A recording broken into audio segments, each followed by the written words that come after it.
Et alors, moi, je vous invite à aller voir cette application qui est mise à jour régulièrement, qui est complète, mais qui ne le sera jamais totalement parce qu'il y a toujours des éléments à rajouter jour après jour. Mais j'avais envie d'être un petit peu pragmatique devant vous et simplement vous donner deux petits exemples qui, j'espère, vous donneront envie d'aller un petit peu plus loin et aller regarder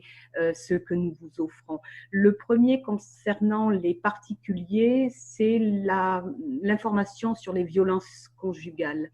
Il y a une application qui a été faite dans le département de Seine-Saint-Denis qui est très intéressante et qui a un drôle de nom qui s'appelle le violentomètre,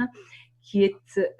un outil qui existait déjà avant le Covid, qui existait dans ce département et qui avait été développé par l'Observatoire des violences envers les femmes de ce département. Et avec le confinement, avec notre travail, nous avons pu le mettre en ligne et vous le voyez, ça s'affiche sur votre écran. Et en particulier, ce qui est intéressant, c'est de voir que cet outil est une règle composée de 23 questions qui vous permet d'analyser vous-même. C'est une auto-évaluation qui permet de savoir si dans votre couple ou dans votre environnement, parce que ça peut être sur plusieurs personnes, si il n'y a pas de situation de violence ou si au contraire la situation nécessite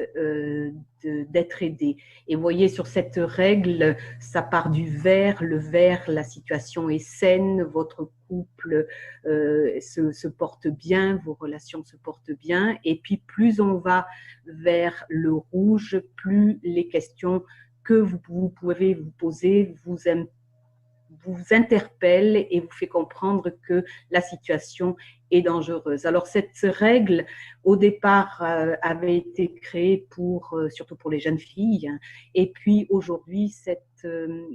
règle, elle est utilisable pour les jeunes filles, mais les femmes et les hommes aussi, qui dans cette période de confinement peuvent être dans des difficultés importantes et de violences conjugales dont il faut absolument se prévenir.